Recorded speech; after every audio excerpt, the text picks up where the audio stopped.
Today we have a presentation from Nathan Chan, who will speak about his work and experiences of civic engagement and action in Scarborough with an equity lens. Nathan Chan is the Executive Director of the Urban Alliance on Race Relations. He is a former Toronto City Councillor and Toronto District School Board Trustee for Scarborough Rouge River. From 2006 to 2010, he also served as a York Region District School Board Trustee. He began his career as a youth outreach worker in Malvern. Nathan went on to become a manager for youth programs in Malvern, where he developed and implemented over 20 programs in many different schools. He has served as a math and science teacher, a college professor, and is the former ED of CanTide and of the Council of Agencies Serving South Asians. Okay. During his 10 years as ED of CASA, Nathan advanced the health equity agenda for South Asian communities, undertook a campaign to make municipalities outside the GTA become more inclusive, spearheaded the campaign to establish an anti-racism directorate at the provincial level, and brought over 100 organizations from across Ontario under a solidarity umbrella. I'm going to admit Luann here, under a solidarity umbrella to advance social and economic justice for all South Asians and all other equity deserving communities. His extensive involvement in the social services sector also includes work with Parent Action on Drugs, Malvern Community Coalition, Community Use of Schools Council, and Scarborough Youth Task Force, just to name a few organizations. He is currently advocating for racial justice at all levels of government. He pushes for policy change at the systemic levels in education, employment, health, and justice. He has led campaigns with diverse communities that fought back against severe cuts to education, healthcare, and legal aid. He is currently leading an awareness and advocacy campaign to have all post-COVID recovery and rebuilding initiatives to be centered on racial equity. He has a distinguished human rights advocacy record, receiving many awards, including the Race Relations Award from the Urban Alliance for Race Relations and the Vital People Award from the Toronto Community Foundation. As a Toronto City Councillor, Nathan was Toronto's Youth Equity Champion and Newcomer Advocate. Wow, okay, very impressive. So with that, I welcome Nathan. And can you hear me okay? Yeah, sorry, my connection was a bit on and off today. I don't know why. Hopefully you can all hear me okay? Yeah, we can. I'm going to now switch over to... Thank you. Good to see you all. Many familiar faces. Okay, so are you going to switch the slides for me? Yeah, you can prompt me. Yeah, no problem. Okay. Yeah, so thank you very much. I hope that introduction, I mean, I just got it off the website and didn't cut into my 20 minutes of presentation. No, not at all. Thank you. Thanks for allowing me to be part of this session. You know, SCAN, and I've been involved with SCAN on and off for many years, and from its early days, and good to be back with the team. So what I'm going to be talking about is mostly about how to center equity, particularly racial equity, into civic engagement work. And many of you have done this work, so it's not something new for you. Many of you probably could be doing this presentation instead of me. But this is just to kind of, you know, remind all of us some of the things that I, through my lived experience of doing this work for a number of years now in different capacities within my roles, some of the things that have been learning experiences for me, looking back, you know, what are some of the things that I could have done better, you know, 10 years ago, 15 years ago. Some of those things are in here as well. So I'm hoping to share that with you. I'll go to the next slide. So I think everybody agrees that that the Scarborough is left behind. You know, you ask any elected representative in Scarborough, they would say, you know, Scarborough often gets the bad end of the stick, or we get left behind. But what I wanted to focus with you is within Scarborough, there are people that are being left behind. And when we talk about Scarborough being left behind, we paint a holistic picture, but as Scarborough residents, we also need to be aware that there are people within Scarborough who are doing well, who live in their own wealth and so on. Like I was just saying that, you know, some of the swimming pools in the south part of Scarborough is the size of the bedrooms that many families live in apartments very close to it, if you look at the divide. So I wanted to kind of talk a little bit about it, like doing work within Scarborough will need to be contextualized within Scarborough's own inequities as well. So geographic divide, the 401 somehow, not to say that south of 401 there isn't a lot of inequities, but the service gaps north of 401 is extremely high and often not understood or supported as well. And then the class divide, like I said, just going to Scarborough Guildwood being one of the most lowest income neighborhood. But if you drive in certain parts of Guildwood, you wouldn't recognize that is the same neighborhood that we're talking about. And so the class divide and the geographic divide are critical, but within those class and geographical divide, the superseding factor is the racial divide.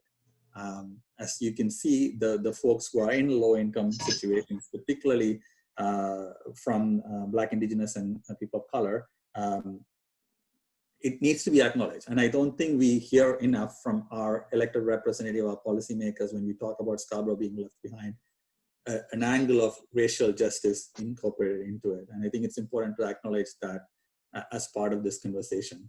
We'll move on to the next slide. So the gaps in Scarborough are abundant. As you can see, I don't want to go through each of these things separately because you know these already, but these are my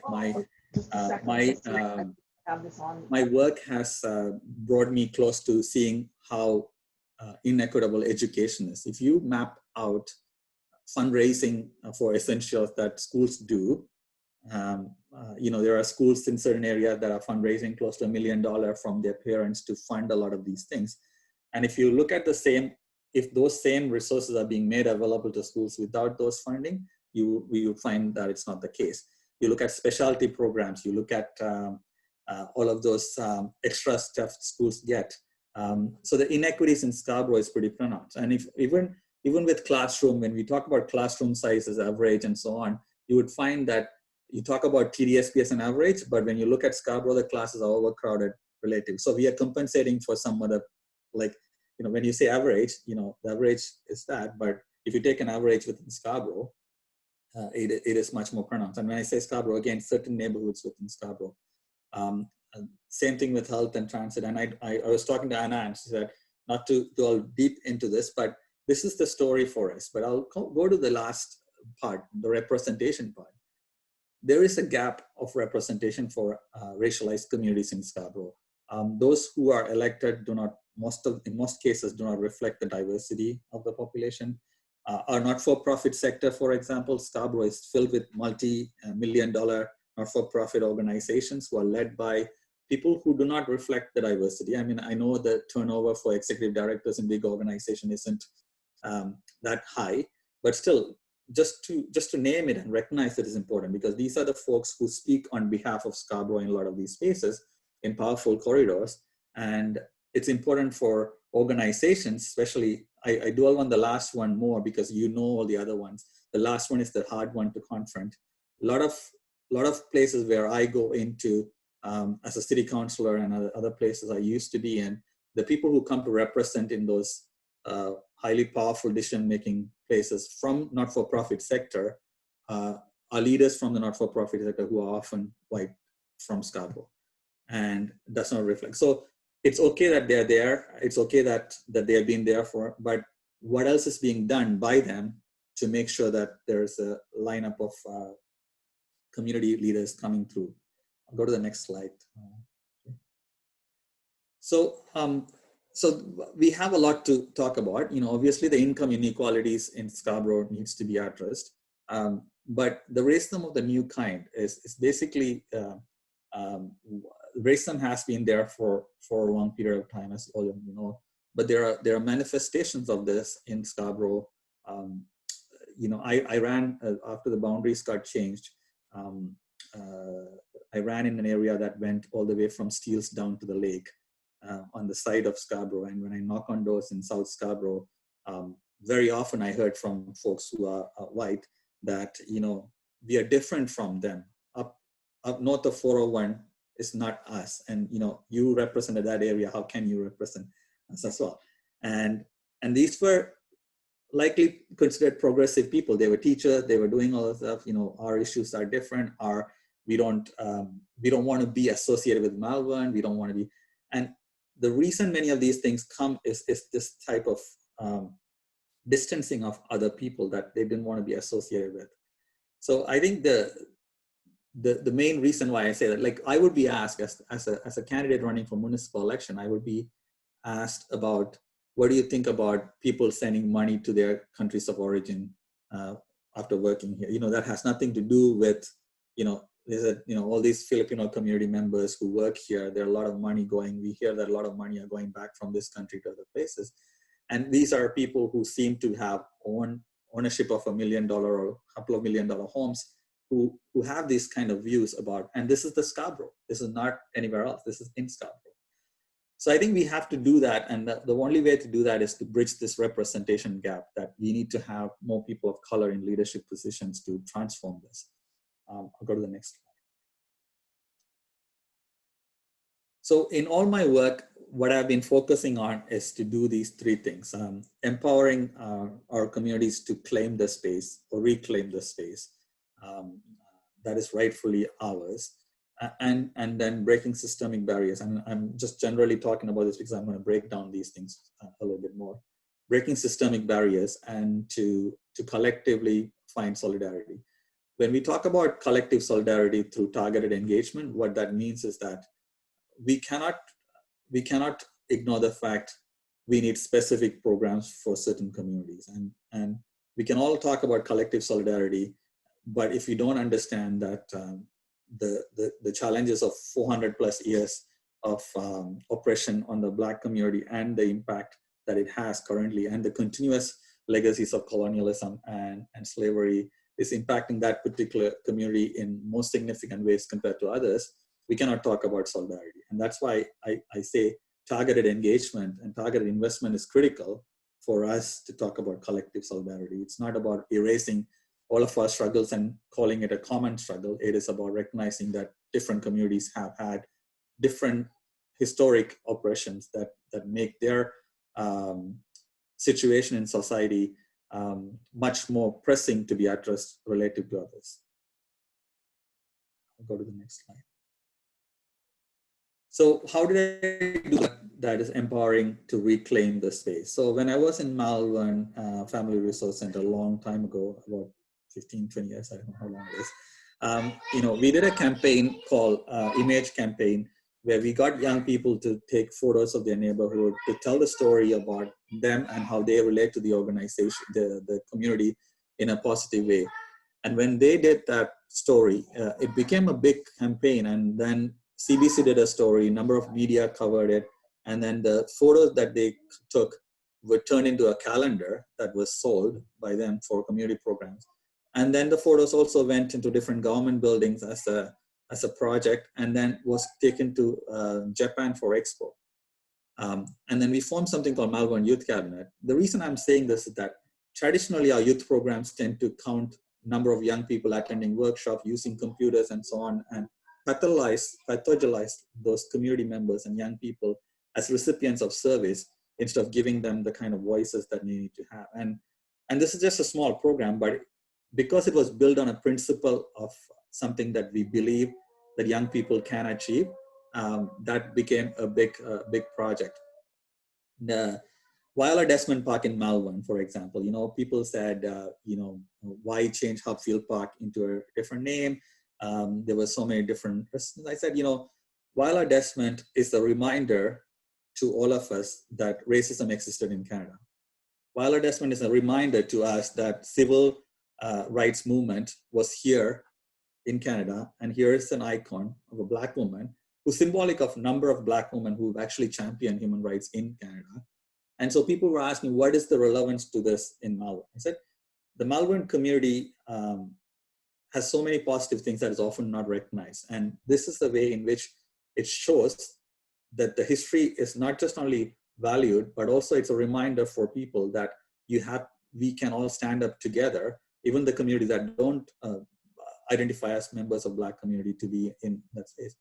And then I also talked to the two schools and said, why don't you work together and develop curriculum in your schools that will actually, every year you can create curriculum that the park that's in between the two schools can actually be part of your learning. The Youth Fellowship Program at City Hall, that's, we're launching the Black Youth Fellowship Program next year. Here, we're going to have 15 young people going to be at City Councilor's office, trained, hired, and going to be working in City Hall and transforming City Hall together. They're going to be collectively together, they're going to be trained, mentored, supported, and they're going to be paid. It's not free. And these are programs, Heritage Month initiatives. I'm working on a museum of anti-racism activism in Canada. Again, going back to showing that anti-racism activism in Canada often does not get credited as much. And that's also partly because the systems here want to deny racism existed here for decades. And so we are setting up a virtual museum through Urban Alliance. So these are some of the places where we are actually hoping to reclaim the space.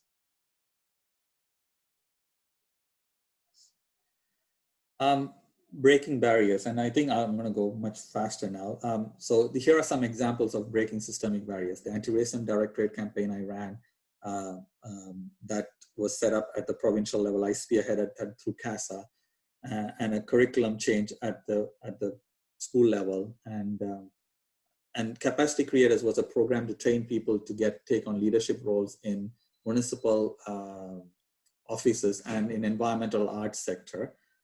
And then the U of T City Studies Program partnership. When I was a counselor, I got University of Toronto Scarborough campus to start looking at giving back to Scarborough, giving back. So these young people who wanted to get into city studies, mostly racialized young people who wanted to get into city government, did not have a pathway. So the program of partnership allows city students to do city studies students to do city-related programs at Scarborough campus to start bridging the gap that they have in terms of access to employment. So I'm going to skip this as well. I kind of talked about it and I'm running out of time a little bit. So I'm going to get into these 4 areas and talk a little bit. This is where the main part of my conversation is. So all of those is to give you a background of what I've been doing. So if I can go to these 4 are going to be talked in the next 4 slides. So if I can go to the next slide. I think it's about time we as Scarborough residents start to look at incorporating anti-racism, anti-oppression lens in our service sector. Very few organizations do this. There's still the diversity and inclusion model that's being used. Anti-racism, anti-oppression model basically acknowledges that there's been historic disadvantage done to our communities. So it's not like trying to find spaces and being inclusive so that everybody can participate. It is more about telling ourselves and telling the community that we are part of a system that has failed certain communities, that have oppressed certain communities, particularly Indigenous and Black communities in this country. And therefore, any kind of programming will prioritize support, disproportionately allocate higher resources towards dealing with those inequities. And it's a part of reversing the history of oppression. And if you don't do our programming with that lens, we would just still be celebrating our diversity the way we celebrate in Scarborough in many places with the food and dance and so on, but not really going to addressing inequities. Second one I wanted to focus here is asset-based approach. We still find that there's denial of agency of racialized folks within our sector. The reason I focus our sector is basically because SCAN works through our sector. When I say our sector, I'm talking about social services sector. We still believe that people, and this is connected to the next one, to people who come to receive our services are in need of our services rather than they are agents that could transform the social problems we have. There's no understanding of the asset that they bring. The young people that come to our programs have tremendous amount of savviness around media, social media, they have a greater understanding of community. They have better access to technology. They have better understanding of what is an effective outreach. Our internationally trained professionals who are here from different countries have so much to offer, and a lot of the time their resumes are cut into 1/3 so that they can get that job without being considered overqualified. But in cutting those resumes, there's not too much empathy that we provide to those internationally trained professionals. So I think this transition of us moving from a bit of a charity model, a diversity model, to an anti-racism, anti-oppressive, asset-based social justice model is very, very important. And I'll go to the last point straight on this, is that many of us who work in the sector, I've come across, whether it be in education, recreation, social services, because we are underpaid, because we are stretched, because we came to this field out of passion, we often feel that we don't have bias. We often feel we are there to do good things, and we don't self-evaluate as much because we are quickly pointing to policing and other places and as issues, which is fair. But a lot of our service sector, when we continue to propose more basketball program and music program and say that's the hook to get our young people, and keep doing only that and not providing any form of transition into leadership opportunities, we are part of the problem. And that's just one example. So there's not a lot of self-reflection of power and privilege. And then many bigger organizations have eaten up smaller initiatives in many of our neighborhoods. So if you look at many multi-million-dollar not-for-profit organizations, they have initially brought in smaller projects and trusted their funding and so on in many ways, but have curtailed the growth or actively not supported. In some cases, may not be active, but in some cases indirectly have avoided supporting. So if you can flip it the other way and say, if our bigger organization can intentionally delegate power to smaller groups, grassroots organization a little bit more, and support them, this would be a way in which we can start addressing inequities. So, next. So here is the second point. How do we connect? We have to build smaller organizations, ethno-specific grassroots smaller organizations, using ethnic media a little bit more effectively. The third point, those are self-explanatory points, but I'll go to the third point. In all of our racialized communities, there are gatekeepers. And there's pros and cons of these gatekeepers. You know, gatekeepers are gatekeepers because they have certain amount of credibility in the community. That's how they got to those places. But a lot of the times, in many of our racialized communities, the same people have become an issue, blocking access to communities for their programs and progress. So it's very important to not be tokenizing by just having the same people be the same thing over and over again. And many of them are comfortable being social butterflies and being in lots of different places. I'm not criticizing all of them. Many of them have the right reason to be involved, but if there's no pipeline of leadership that they're helping to emerge from the thing, the burden should not be only on them, but there's also, this is another problem where we have a lot of racialized folks who don't have equity at the heart of their work, being there in places of influence in Scarborough that has created, that has not solved the inequities we face.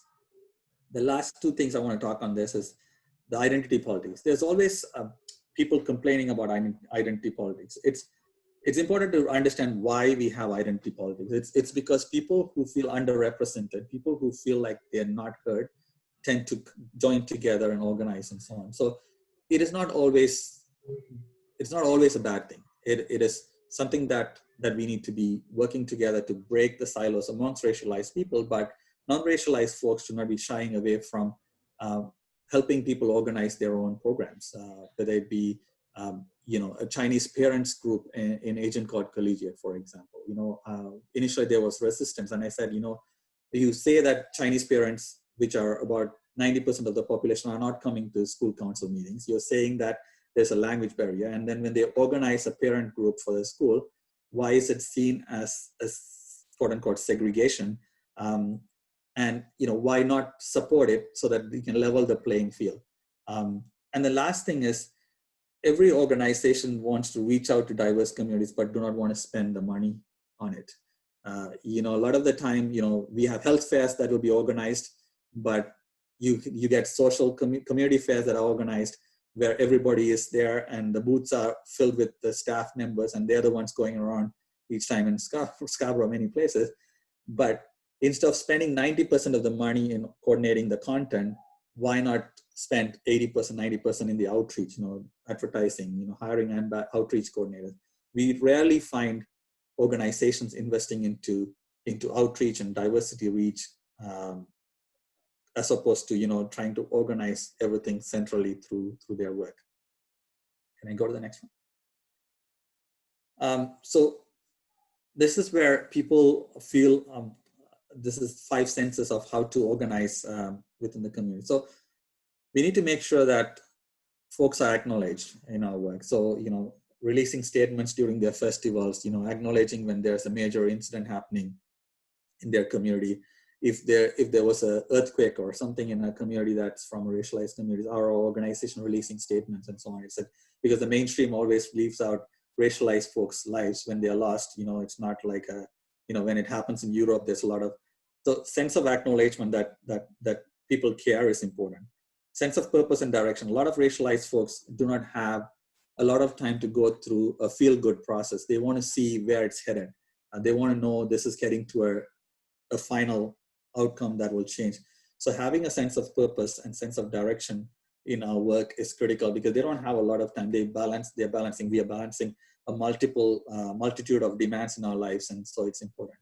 Sense of belonging. I'm an NDPer, I'll say it here, but I say, I tell NDP folks, liberals do it really well on the sense of belonging. The branding, the kind of inclusion is very important for people to know that the organization is theirs, that they can associate with the organization, that they feel comfortable saying that they belong to this group or belong to this organization or belong to this movement.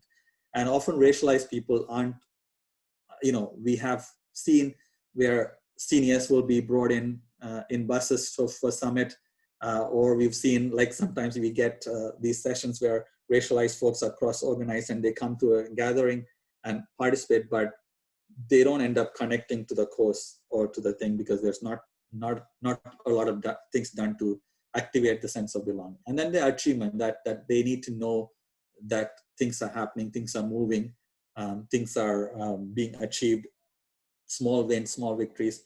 And the last part is the appreciation. Again, this is very, very easy to. The reason I put this is that this is not something that you don't know.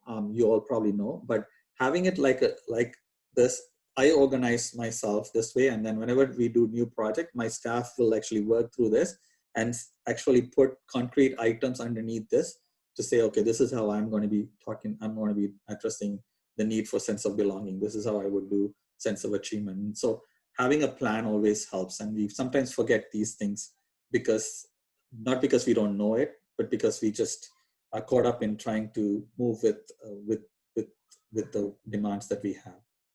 The last thing I have on this slide is on, I think I'll go to the next one, is on politicians. So getting politicians to really act. So I put act in quotation marks this because there's a lot of acting happens in politicians. And we want them to really act, means act on things. A lot of the times we don't give anything in writing to our elected representatives, and we need to start doing that. And I always say, whenever in our activism, we say, it's not that I don't trust you that I'm putting this in an open letter, because we want to be transparent as an organization, and we want our members to know that we've asked you this, we are going to make this an open letter. So anything we ask, it's an open letter, it's written, it's dated. It's harder for people to ignore when it's in writing. It's harder for people to ignore when it's in writing and it's an open letter. And it also allows the community members to see the language that's used to ask for things. So the other thing is, next thing is to getting politicians to act. When we had a forum when education cuts were happening in Scarborough, we organized initially individually in different communities. And then when we actually did a forum collectively between Chinese community and Tamil community together in Agincourt and North Scarborough, that created pressure, because these two communities are large in number in North Scarborough. In many schools, they both make up probably like 80% of the population, but they have never connected on an education issue together, even though both communities, quote unquote, are usually seen as prioritizing education. So this move shuttled the elected representative a bit, because they didn't feel that these communities could talk together and come together on an issue that impacted them, right? And I think we have to start doing that a little bit more about synergy in our pressure. Structured forms of accountability. I think like Scarborough, having been a trustee, for example, when Scarborough Council meeting happened, there isn't a lot of eyes watching what's happening. When you do the same thing when it happens in Toronto and East York Council, it's always filled. People watching, people reporting. There's a lot of Twitter journalists who are self-proclaimed journalists who are writing and tweeting, and there's a lot of attention being paid. In Scarborough, things pass that have huge environmental impact on our communities, getting passed, amended. There's developers always showing up and asking for things, and that structured form of accountability is not quite used. When downtown, every single councillor holds a budget session themselves individually, here in Scarborough, all councillors together have one session, all trustees together have one session, and they don't promote it actively enough, and therefore there's less attendance. But it's often said, there's not a lot of interest, so therefore that's why we are doing this. So how do we use this thing? And using media to advocate for change. And the last one I would say is that, so SCAN has a good potential to open up the democratic processes. For example, every Scarborough Council meeting, pre-agenda gets circulated, and somebody can volunteer to analyze which of these agenda items have, I say city council because that's close to me because of my experience, but it could be done for other levels of government too. So this way it becomes easy for community members to break down what's happening, because otherwise it's a very complex process, and often the complexity is kept deliberate so that people don't see where the gaps are. So I'll leave it as that. I think that's my last slide. A lot of these I rushed through in the interest of time, but I hopefully can maybe answer any questions on any of these things. So.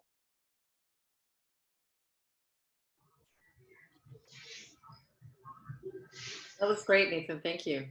Yeah, thank you. Yeah. So as a city councillor, can you speak of some experiences that you had in terms of, challenges with like equity or, racism and you made mention of when you were running in the North and South divide. I'd just be curious to kind of get a sense of what that experience was like as an elected official. Yeah. So before the boundaries were changed towards the last part. So for example, Highland Creek Festival, folks probably know Highland Creek Festival had a Confederate flag on their car. Or not a flag, but the car was designed with a Confederate flag, and a black woman challenged that. And then the festival organizers responded, did not respond properly and ignored her or get into an altercation with her. And I raised this issue and I asked for Confederate flag related symbols to be banned from our process and stuff like that. The reason I say this is that Highland Creek Festival organizers took so long to respond. And when I ran in that area, when I knocked on doors, and when my volunteers knocked on doors, many of these organizers of that group actually said they're not voting for me because I brought up this issue, right? And these are white folks who ran. Highland Creek has an old name, Highland Creek, as a traditional area, but it's predominantly now racialized. But the Highland Creek Association is still predominantly white, and they had to have responded to this letter. And when that councillor died in that area, and they were replacing with a new councillor, Ron Mosa passed away, and then every single person who applied for that job for an appointment, I asked this question: what would you have done differently, and so on. And that group of people who were in power, instead of owning up to this issue, they took it personally, and they went after me in terms of saying that I'm not able to, and I don't hold this. I'm not going to regret doing this, but that's an example of a Scarborough that still exists. Who holds these power in some of these neighborhood associations and so on. Yeah. And I think that's a fundamental challenge that we face, right? When we're, through our work as well. So any, I know you've given us a lot to think about, but any specific advice in that, with that context of Scarborough that you might have? Yeah, I think especially with the new city council model where there's huge wards, city councillors will probably get re-elected even if they ignore certain areas, right? And that is the biggest issue right now. So how can we break that level of accountability to the point so a councillor has Melbourne and a councillor has West Rouge. West Rouge probably has only 3,000 houses, but they have their own newsletter, they have their own magazine and all of those things. What happens is that there's a lot of attention being paid there and not too much attention to other area, just because the squeaky wheel, but also they feel comfortable relying on that, right? So if we can actually ask the city to allocate disproportionately higher resources to areas that are underrepresented in decision making, to build that capacity in those neighborhoods to hold their elected representative. It's not in a vicious way. The more active it is, then they start showing up. The more they start showing up, the more they have to answer questions, and then things get done, right? I think that's our biggest issue. There are going to be pockets that are even going to be further left out of this. Yeah. So when the move was made to the 25 ward model, we did submit a letter to the Special Committee on Governance to provide input on like what we need to do. And there hasn't been a whole lot of follow-up. There were a couple of things that came out, and I just wanted to make mention of this. So the idea of having these, I can't remember what they called them, like councils or community, not community councils, but something to that effect, and essentially trying to equip neighborhoods within the wards to, have, to consult, to organize, to mobilize, and so forth. The question there is, who is going to get those resources? I'm not even sure what's actually happening with that. So, it's something for us as SCAN stewards to think about and pursuing and sort of maybe actively participating in. So I just wanted to make mention of that as you've said that. Yeah, particularly it's more pronounced in Scarborough because of the kind of the diversity of neighborhoods and the kind of imbalances that each of these areas have, and the racial divide that I had already talked about, certain pockets being predominantly affluent white population and the rest. They rushed through that process and they closed the committee and they disbanded the committee so fast because, and it was initially a PR stunt that just didn't go too far, but with City Hall, the best case scenario is to always do through motions, right? Even if it means like getting one of the councillors to pass a motion and have it structurally acknowledged, that's the best way. Like otherwise, things don't get taken seriously.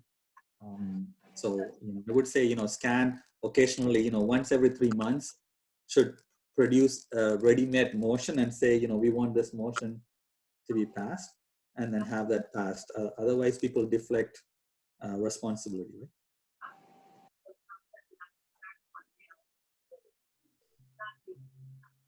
Other questions, comments while we have Nathan here?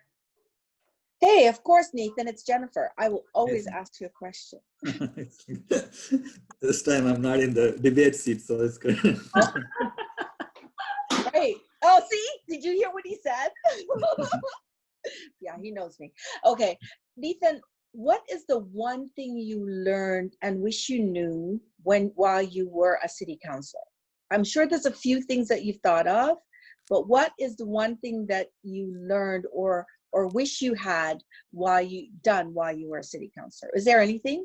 You don't have to tell me secrets, whatever. But yeah, I mean, I didn't know Ford was going to cancel the wards. Otherwise, I would have doubled my work and got a lot more through that before I got through this, because that was unexpected. Because I was one of the more active ones within the 2 years, because I was only there for 2 years, but I could have pushed a lot more. I would say the one thing going into city council, I didn't realize how much powerful city councillors were. In fact, coming out of city council, it's one of the most powerful positions because, you decide a lot of things on your own, because there's no party, there's no, like, everything around you in terms of zoning to what gets built there. You could block things, you could name things, you could, you could name a street, you could push for things, stop signs. As a councillor, the staff may make a recommendation, but there's so much power in as an elected representative compared to the other levels. Unless you're a minister, because you have a party, you have everything, you're part of a collective. Here, your ability to change things around is so huge that I think it's under, and that's because partly also, Jennifer, we had a counselor for like about 30 years that many of us didn't know what a counselor could really do. So having come out of that, I feel like, the more people that we have who are activists in that system would be great. I'm a much more effective organizer right now at Urban Alliance because I went through that 2 years of knowing the inside, and that helps to navigate a lot of those things. I was just talking to Black community organizers in Pickering. They're meeting with the Pickering Council today, and I was able to give them how and what they should be watching for, and how the city councilors may maneuver around, some of those things. And that experience was very helpful to have to kind of share. I think the power, like right now, the city councilors have $500,000 to hire, and $500,000 to hire staff, and see how many racial staff our councilors have hired. Just go and check, with Scarborough councilors who have high racialized population, particularly Black population, and they are not, No. like, forget them being not reflective. They have not made an attempt to even have their staffing dollars be going into that, right? Yeah. Something we could work on between now and the next election. Yeah. Yeah. I think Nathan raised a point also about preparing people to step into those positions, and I think that's the, that's the other level of that advocacy work, is equipping people. How SCAN has done the work around deputations. How do we prepare people to sort of step into, to feel that they can actually step into those roles and have the confidence to do that moving forward? Because you're right. I mean, Scarpa's going to continue to become racialized. It's just going to increase. It's not going away. So preparing people to step in the next election and successive elections in this position, not just city council, but even in trusteeship for the school boards and stuff like that. The other thing, I